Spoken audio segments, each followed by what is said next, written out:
小时候玩有线遥控玩具的时候呢，特别羡慕从身边开过去的没有连着电线的遥控汽车了，觉得那才叫高级嘛。这样的认识啊，直到我了解了鱼雷是怎么工作的，才算告了一个段落。因为鱼雷既有线又高级。我是人称百科全书的火箭叔，今天我们就来讲一讲鱼雷的故事。要问你哪种武器的技术含量最高，不管你事前知不知道鱼雷需要牵根线，估计选择它的可能性都很小吧。但实际上，人家绝对是能够排进顶尖之列的。这个我们可以从两方面来说明，一个是动力，一个是引导。先说动力啊，本质上一枚鱼雷就是一艘小型的潜艇，既然打的就是潜艇，那没有理由比潜艇本身还跑得慢吧？不光如此啊，还应该要快的越多越好啊。所以鱼雷从一开始起呢，就从来没有停止过对自己的动力系统的升级。1866年，白头鱼雷问世，虽然现在看起来非常的原始，但仍然包含了一台采用压缩空气的发动机。从这一点我们就可以看出来啊，鱼雷的技术含量一出现，就比在空气中飞行的炮弹要高出了许多，直逼1个世纪后才出现的导弹，堪称绝对的碾压。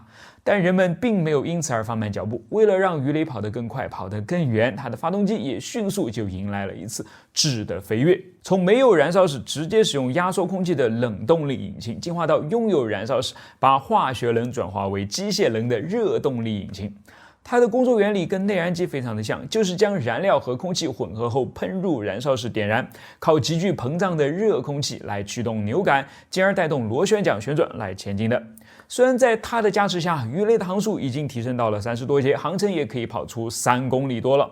但人们还是没有满足啊，因为它还是有一个非常致命的短板，那就是燃料太占体积了。你想，鱼雷是在水里面航行，无法接触到空气，那它燃烧室里面的空气从哪儿来的呢？就只能自己带。所以鱼雷中装燃料的罐子就不是一个，而是2个。想要射程更大呢，所要携带的燃料就要更多，相应的所要携带的空气也就更多了。是远是远了，但跑远了不炸得更大点，似乎又对不起花出去的那么多的跑腿费。要炸大点的话，就要携带更多的炸药才行。这样不断加上去呢，鱼雷的体积就变得越来越大，甚至都已经大到了让装载和发射它们的舰艇吃不消了。这可怎么办啊？唯一的办法就是在体积不变的情况下，使用效率更高的引擎才行啊。于是到了2战啊，鱼雷就沿着这个思路再一次的进化，分化出2种截然不同的类型：电动鱼雷和氧气鱼雷。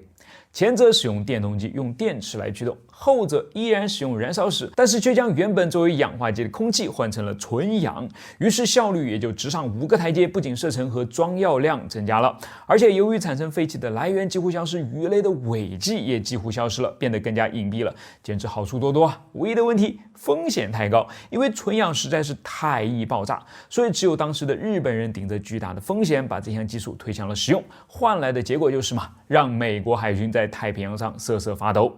今天鱼雷的动力跟80年前呢，其实没啥本质的区别，依然还是电动跟热动，只不过呢，彼此都已经升级到了21世纪该有的样子。采用模块化的电池组设计的电动鱼雷，可以根据不同任务灵活的配置电池的多少，减少质量并提高机动性，再配合高扭力的永磁电机，加速性能得到进一步的提升。尽管最高航速还是快不过热动鱼雷，但胜在可靠性和易用性，在近海作战时可以发挥优势。而热动鱼雷到了今天，也可以把储存燃料和氧气的2个罐子合二为一了，变成了使用一种叫做奥托燃料的单燃料鱼雷。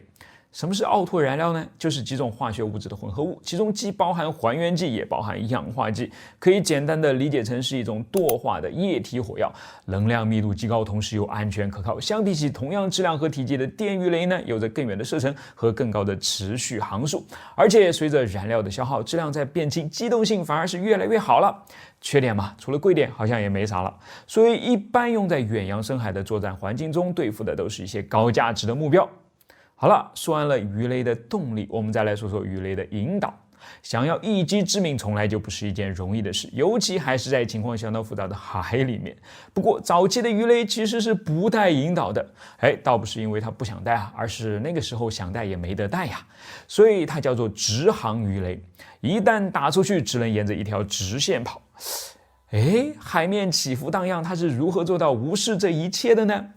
因为有一样东西叫做陀螺仪，尽管我们以为它可能是一个伴随着手机的高科技，但其实早在1899年就已经被鱼雷给先用上了。于是当时的鱼雷打得准不准啊，全在于鱼雷手瞄得准不准。该怎么瞄准呢？我之前已经有一个视频讲得比较清楚了，要是你还没有看过的话，建议你一定要去看看哦。但是接下来啊，随着鱼雷的射程越来越远，舰艇的速度越来越快，想要在数十公里以外发射一枚鱼雷直直的击中目标几乎没有可能，所以鱼雷就来到了制导时代，可以不用一根筋的走直线，而是追着目标跑了。这个时期的一开始，其实鱼雷还是不带线的，它采用的是一种叫做被动式自导的方法来锁定目标的，也就是跟着敌方舰艇的声呐信号走，直到追上它。这个想法倒是挺理想的，但是实践效果却差强人意，因为鱼雷上的声呐接收装置受限于自身的尺寸，只能做得比较小，所以作用距离不远，很容易被干扰，甚至被自己的动静给干扰了。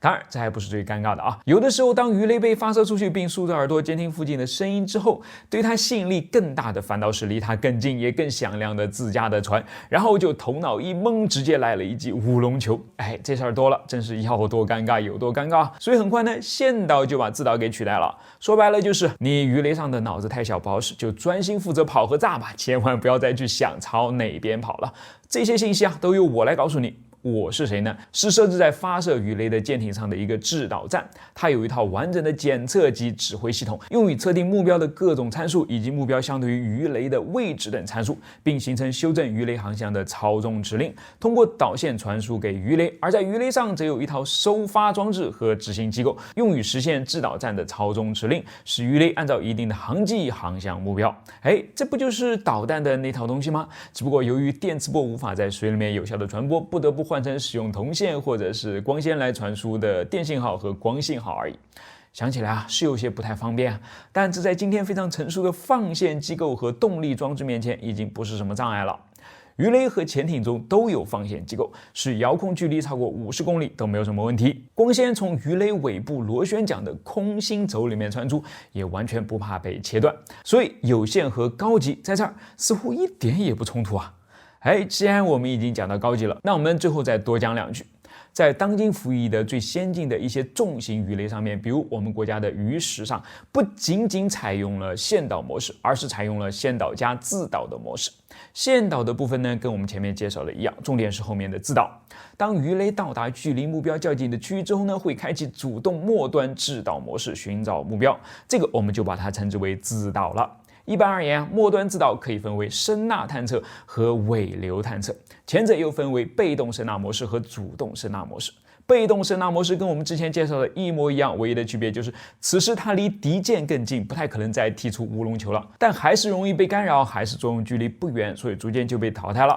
主动声呐模式则需要鱼雷发射高频脉冲来搜索目标区域，从而主动的攻击，但目标很有可能会监测到它，并使用声呐掩蔽器和干扰器来进行反制，类似于放了一个烟雾弹。那么尾流探测方式呢？看起来它是最靠谱的了，因为它是通过探测舰船航行时产生出来的尾流的声、光、电磁等物理特征与一般海水的不同来引导鱼雷的。本质上是探测尾流内的气泡对声光的散射，以及尾流水分子与其他水分子不同的运动状态引发的电磁异常。这个光听起来就非常高级了，所以优势也非常明显。只要鱼雷在距离目标1000米左右捕获并进入其尾流，就能够根据尾流产生的方向来迅速攻击目标，具有极佳的准确性和隐蔽性。不过说起来简单，做起来却超难啊！要求研制它的国家在传感器灵敏度、集成和相关流体理论上具有较高的水平，否则结果出来就是作用距离十分有限，实战效果远低预期等等。所以看起来简单原始的鱼雷，实际上考验的是一个国家的综合实力。之前我听说能够自主设计和制造鱼雷的国家在这个世界上屈指可数，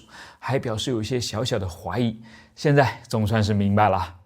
我是火箭叔，关注我，把不一样的科学故事讲给你听。